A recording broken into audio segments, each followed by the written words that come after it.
नमस्कार दोस्तों, Behror integrated farming channel पे आपका स्वागत है। मैं धर्मवीर यादव,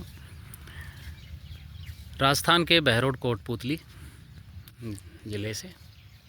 ये मेरी करेले की फ़सल है, आप देख रहे होंगे। मुझे इस बार जो प्रॉब्लम आई मैं आपके साथ शेयर कर रहा हूँ, क्योंकि इस बार क्या हुआ कि 9 तपे में काफ़ी ठंडा मौसम हो गया था और हमने विचार किया कि शायद मौसम अब ज़्यादा गर्मी ना पकड़े। इस वजह से हमने जैसे ही नौतपा ख़त्म हुआ और हमने मल्चिंग में ये करेले लगा दिए थे। लेकिन उसके बाद हमारे यहाँ क्षेत्र में काफ़ी भयंकर गर्मी पड़ी थी और उस वजह से काफ़ी करेले टेम्परेचर बर्दाश्त नहीं कर पाए और चले गए। और कुछ बेल ऐसी रही जिनमें कि मोजेक का प्रकोप हो गया, क्योंकि मौसम काफ़ी ज़्यादा बिगड़ा रहा है इस बार। तो उसके बाद मैंने इसमें वैसे भी मैंने कोई रसायन यूज नहीं किया, जीवामृत और वेस्ट डिकम्पोजर वगैरह काम में लिया है। और मोजेक करेले में मोजेक की बीमारी ऐसी बीमारी है कि उसका कोई समाधान भी नहीं है। अगर आपके वहाँ कोई मोजेक की प्रॉब्लम है खेत में, तो बेल को उखाड़ के फेंकना ही सबसे बेस्ट होता है जिसमें दिखाई दे रहा है। तो ये आपको ध्यान रखने वाली चीज़ है। और ये बहुत तेज़ी से फैलता है, ये वायरस इतनी तेज़ी से फैलता है कि अगर आपको एक कॉर्नर में दिखाई दे रहा है और आपने उस बेल को उठा के उखाड़ के और कहीं दबाया नहीं, तो वो आपके 5-6 दिन में ही पूरे खेत को कवर कर लेगा और सारी मेहनत आपकी वेस्ट जाएगी। तो हमें इस बार काफ़ी प्रॉब्लम फेस करनी पड़ी करेले में कि मोजेक की प्रॉब्लम आई और काफ़ी करेले चले गए टेम्परेचर की वजह से। तो हमने क्या किया है कि अब उसी बीच हमने अब आज 12वां दिन है और ये हमने खीरे की रोपाई कर दी इसमें मल्चिंग में। ये 12 दिन के खीरे हैं। इसमें मैंने 2 वैरायटी काम में ली है, VNR की क्रिस और एक नाजिया की मिलती है हमारे यहाँ पे। दोनों ही काफ़ी अच्छी वैरायटी हैं और आप ग्रोथ देख सकते हैं। अभी तक मैंने इनमें किसी भी तरह का कोई रासायनिक फर्टिलाइज़र या पेस्टिसाइड यूज़ नहीं किया है, वही जीवामृत वेस्ट डिकम्पोजर काम में ले रहा हूँ। हाँ, रसायन के नाम पे मैंने पूरे अपने इस खेत में, वेजिटेबल के पूरे खेत में करेले और जो खीरे हैं उनमें मैंने सिर्फ COC का ज़रूर मैंने एक बार काम में लिया है, ड्रिंचिंग और स्प्रे में। तो COC जो है वो कॉपर ऑक्सीक्लोराइड होता है, वो गलन वगैरह और इनकी वजह से मैंने काम में लिया है, क्योंकि ऐसे बारिश के ऐसे सीज़न में खीरे में काफ़ी गलन आ जाती है, क्योंकि पानी का कभी कभी बहुत भारी बारिश भी हो जाती है तो पानी का भराव होने से ऐसी प्रॉब्लम आती है। लेकिन हालांकि मेरे एक स्प्रे के बाद ऐसे कोई प्रॉब्लम आई नहीं है इसमें। आप देख पा रहे होंगे खीरे का काफ़ी अच्छी ग्रोथ है। इसमें मैंने जो ये सेंटर में लगाया हुआ है, ये 3 दिन पहले की बिजाई है और ये नाजिया है। सेंटर में मैंने इसमें क्रिस लगा दिया और किनारे पे जो मल्चिंग है उसमें नाजिया लगा दिया है। ये देख पा रहे होंगे आप। क्रिस जो है नाजिया से 5-6 दिन पहले हार्वेस्टिंग शुरू हो जाती है और इस सीज़न में ज़्यादा NPK 19-19 भी देने की ज़रूरत नहीं है, क्योंकि मौसम इतना अनुकूल हो चुका है खीरे के कि इनकी ग्रोथ बहुत तेज़ी से हो रही है। और ज़्यादा हम अगर NPK वगैरह ये सब देते हैं तो फ्रूटिंग नहीं आ पाएगी, ग्रोथ बहुत अच्छी मिल जाएगी। तो इस तरह से मैंने पूरे खेत में, आप दूर तक देख पा रहे होंगे कि खीरे के बीच बीच में हर जगह पंक्तियाँ लगा दी हैं। अब ये खीरा इन करेले की बेल को अगर कवर भी कर लेता है तो 1 महीने 1.5 महीने का टाइम है, उसके बाद ये फिर से इसको कटिंग कर दिया जाएगा और करेला चलता रहेगा। तो आप ये ध्यान रखिए कि आप किस क्षेत्र में हैं, और अगर आप राजस्थान जैसे ज़्यादा गर्म वातावरण के क्षेत्र में हैं और वहाँ गर्मी का वो है, तो एक तो अगर जल्दी की फसल लगानी है तो या आप ग्रीन नेट वगैरह भी यूज़ कर सकते हैं, या फिर मल्चिंग के बिना लगाएं तो बढ़िया है। बारिश जब शुरू हो जाए, मौसम ठीक हो जाए, मॉइस्चर वगैरह ठीक बन जाए, तब तो ठीक है कि आप मल्चिंग काम में ले लें। लेकिन अगर आपने मई और जून में लगाना है तो उस टाइम में मल्चिंग काफ़ी प्रॉब्लम कर देती है। अगर टेम्परेचर बहुत अधिक बढ़ गया तो ये ज़रूर आपको ध्यान रखना है मल्चिंग में। ये देखिए, ये सारा खूब बढ़िया से ग्रोथ हो रही है। किसी भी तरफ आप देखते हैं तो खीरे की खूब बढ़िया ग्रोथ हो रही है।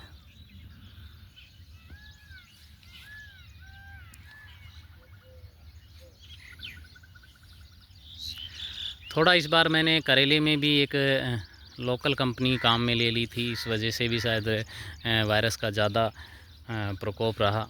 मैं वैसे वीएनआर का ही हमेशा काम में लेता हूँ हर साल, लेकिन इस बार मैंने इस नाम तो उसका कोई नहीं डिस्कस करूँगा क्यों। और उस कंपनी की वजह से भी मुझे लगता है कि बीज में थोड़ा, क्योंकि साइज़ भी वीएनआर का इतना नहीं बन पा रहा है। और लेकिन हो सकता है कि इस बार थोड़ी टेम्परेचर और बीमारियों की वजह से बेल वो ग्रोथ नहीं कर पाई करेले की, तो उसका भी एक रीज़न हो सकता है। और बीज में भी कोई थोड़ा सा होता ही है। जब भी आप बीज परचेज़ करें 150 रुपये का थोड़ी सी बचत ना करके, और अगर अच्छी कंपनी का और बढ़िया वैरायटी का बीज लेते हैं तो सही रहता है। अदरवाइज़ इतनी मेहनत करते हैं हम, जैसे कि आप देख पा रहे हैं ये सब पूरा मल्चिंग, बांस और जाल वगैरह बनाना, ये कितना ज़्यादा मेहनत का काम है और काफ़ी पैसे भी इन्वेस्ट होते हैं। तो इन सब चीज़ों का थोड़ा ध्यान रखते हुए अगर हम गर्मी की फसल डालते हैं तो हमें काफ़ी अच्छा, बरसात के मौसम में काफ़ी अच्छा मुनाफा दे देती है। क्योंकि बरसात के सीज़न में ज़्यादातर फसलें, जो नीचे की फसलें होती हैं, वो सब ख़राब हो जाती हैं, लेकिन जो अपनी जाल पे चढ़ाई हुई बेल वगैरह हैं वो अच्छे से ग्रो कर पाती है और अच्छी फ्रूटिंग देती हैं। मिलते हैं दोस्तों नेक्स्ट वीडियो में, जब हमारे खीरे की हार्वेस्टिंग शुरू हो जाएगी या फ्लावरिंग शुरू हो जाएगी, तब भी हम आपको इसके बारे में दिखाएंगे। बाकी ये है कि बिना पेस्टिसाइड और बिना रासायनिक खाद के भी आप एक अच्छी फसल ले सकते हैं। हमें एक देख पा रहे होंगे कि ऐसा नहीं है कि करेला बिल्कुल ख़राब हो गया है, लेकिन जितना ज़्यादा करेले का प्रोडक्शन मिलना चाहिए था उतना नहीं मिल पा रहा है। क्योंकि काफ़ी दूर में आप देख पा रहे हैं जगह जगह खाली एरिया बहुत ज़्यादा हो गया है, और कुछ बेल अभी भी उनमें हल्का फुल्का जो है वायरस का या मोजेक का वो प्रकोप है कहीं कहीं। पर अब उन बेल को मैं नहीं हटा रहा हूँ, क्योंकि अब खीरा उसको कवर कर लेगा। और दूसरा ये है कि अब उनको हटाना इस जाल में से काफ़ी मुश्किल काम है। अगर थोड़ा छोटे साइज़ में है तो उनको आराम से हटाया जा सकता है। ठीक है दोस्तों, मिलते हैं नेक्स्ट वीडियो में। अगर मेरे वीडियो अच्छे लगते हैं तो चैनल को सब्सक्राइब करिए, लाइक करिए, शेयर करिए। मैं कोई भी किसी किसान के पास जाके और सिर्फ़ ऐसे ही वीडियो बना के जानकारी नहीं देता हूँ। ज़्यादातर यूट्यूब पे आपने देखा होगा कि सिर्फ़ किसानों के पास गए, उनको खुद को कोई नॉलेज नहीं होती, खुद का कोई प्रैक्टिकल अनुभव नहीं होता है, और वो बड़े बड़े वीडियो बना के और लोगों को गुमराह भी करते रहते हैं। कोई कहीं भी लाखों रुपए, करोड़ों रुपए कमाते हुए दिखा देते हैं, और किसान गुमराह होके और उन चीज़ों में बिना सोचे समझे पड़ जाता है। मेरे जितने भी वीडियो होते हैं मेरे खुद के अपने फार्म पे प्रैक्टिकल किए हुए वीडियो होते हैं, तो आप उनसे देख सकते हैं कि क्या समस्याएं आती हैं हमारे सामने और हम कितनी अर्निंग कर सकते हैं। क्योंकि दिखाना और प्रैक्टिकली कोई चीज़ करना, उसमें ज़मीन आसमान का फ़र्क होता है। कभी भी आप इस तरह की वीडियोज़ के चक्कर में ना आके प्रैक्टिकली किसी से आप या तो आप जाके वहाँ पे उनके फार्म पे सीखिए, देखिए उनको प्रैक्टिकली ट्रेनिंग लीजिए, तभी आप कोई चीज़ करिए। मैं इंटीग्रेटेड फार्मिंग के तहत आपको पता है सारी चीज़ें करता हूँ, जिसमें मछली पालन भी है, मोती पालन भी है, पोल्ट्री, देसी पोल्ट्री फार्म भी है, उसके अलावा मशरूम फार्मिंग भी है। सीजनल मशरूम करते हैं हम। सीजनल मशरूम का अब हम सितंबर से जैसे ही टेम्परेचर डाउन आएगा उसके भी वीडियोज़ डालेंगे, जैसे कि लास्ट ईयर काफ़ी वीडियोज़ डले हुए हैं। तो ये सब चीज़ अगर आप प्रैक्टिकल चैनल से जुड़ना चाहते हैं तो हमारे चैनल से जुड़िए। और आपको वही अगर सपने लेने हैं करोड़ों के, कि आप एक साल में करोड़पति बन जाएंगे, तो करोड़पति तो जो दिखा रहा है सपने वो तो ज़रूर बन जाएंगे, लेकिन आप जिस स्टेज पे हैं उससे भी नीचे चले जाएंगे। क्योंकि कोई भी फार्मिंग हो वो कभी भी एक फ़िक्स ये गवर्नमेंट जॉब नहीं है कि आपको अगले नेक्स्ट मंथ इतना मिलेगा ही मिलेगा, ऐसा कुछ नहीं होता है। ये फार्मिंग है, इसमें कोई सब चीज़ वॉलेटाइल है, कुछ नहीं है, मौसम के ऊपर डिपेंड करता है, आपकी मेहनत पे डिपेंड करता है, बीज पे डिपेंड करता है, कोई बीमारी आ गई उस पर डिपेंड करता है, या आपका पौधों का स्वास्थ्य कैसा रहता है, उन सब चीज़ों पे डिपेंड करता है।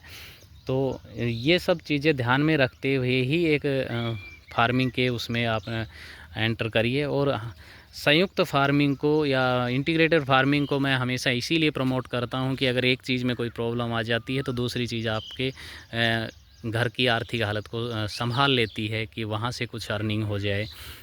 तो इस तरह से संयुक्त फार्मिंग करिए और चीज़ों को रोटेशन भी करिए। अब इसमें आपको मैंने बता तो दिया कि शुरुआत में कि जीवामृत और वेस्ट डिकम्पोजर ही काम में लिया, लेकिन अगर आपके खेत में कार्बनिक यौगिक नहीं है तो उन चीज़ों का इतना महत्व नहीं रह जाता है। अब मेरे पास क्या है कि चीज़ें सर्कुलेट होती रहती हैं, जैसे कि मैंने बताया मशरूम फार्मिंग। अब इस खेत में मशरूम का बचा हुआ कंपोस्ट जो बच जाता है लास्ट में हार्वेस्टिंग के बाद, वो कंपोस्ट डला हुआ है, वो इतना ज़्यादा कार्बनिक मैन्योर डले हुए हैं कि वेस्ट डिकम्पोजर या बायो डिकम्पोजर जो होता है उसको डिकम्पोज करके पौधों के लिए पौष्टिक न्यूट्रिशन पैदा करता है। लेकिन अगर खेत में है ही नहीं कोई जो कार्बन जिसको कि डिकम्पोज किया जा सके, तो फिर आप ऑर्गेनिक कैसे करेंगे। तो इस तरह से गोबर की खाद, केचुआ खाद, ये सब करके आप ये है कि रासायनिक खाद थोड़ा कम करके अपना और बचत को बढ़ा सकते हैं।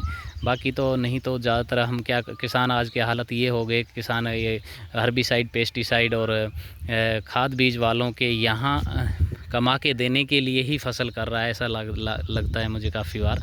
क्योंकि मैं देखता हूँ कि 1 बीघा की कोई भी फसल है उसके लिए दवाई लेने जाता है, कोई बीमारी दिखा देता है कि उसको दुकानदार इतना ज़्यादा दवाइयों का पोटला बांध के दे देता है कि वो उसका 10-10, 20-20 हज़ार का बिल बना देता है। अब वो अगर लास्ट में कैलकुलेशन करे और उसको मजदूरी और खाद बीज और इन सब चीज़ों का, दवाइयों का करे, तो उसके हाथ में ले दे के कुछ भी नहीं बचता है। और फिर कभी-कभी भाव ऐसा मार जाता है कि मंडी में ले गए, और कभी ऐसा फील होता है कि इससे बढ़िया तो हम उसको फसल को काट ही देते हैं, एरो लगा के उसको काट ही देते हैं, मंडी में लाने का किराया तक नहीं निकल पाता है।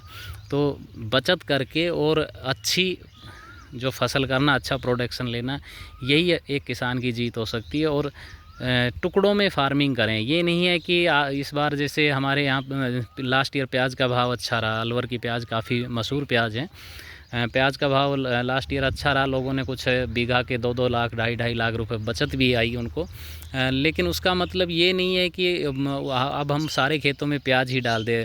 लेकिन मैं ये देख रहा हूँ कि इस बार घर घर में प्याज का जो कण होता है, जिसको बीज बोलते हैं, जो छोटी प्याज होती है, उसके वो लटके हुए हैं, इतने मात्रा में प्याज डल रही है। तो अगर प्याज में सबका प्रोडक्शन बहुत अच्छा आ जाता है तो भाव फिर वही भाव गिर जाएगा। आप चीज़ों को करिए। मैं लहसुन पिछले 7-8 साल से कंटिन्यू कर रहा हूँ, लेकिन आधा बीघा, 1 बीघा से ज़्यादा कभी नहीं डालता हूँ, जबकि मैंने 400 तक का भाव लिया हुआ है। और मैंने वो भी भाव लिया है जब 20 रुपये में कोई ख़रीद नहीं रहा था, दिसंबर के महीने में भी। तो इस तरह से सोच समझ के खेती करते हैं तो खेती में नुकसान तो होते ही हैं, लेकिन हम वो नुकसान ऐसे होते हैं कि उनकी भरपाई की जा सकती है। ठीक है दोस्तों, मिलते हैं नेक्स्ट वीडियो में। धन्यवाद।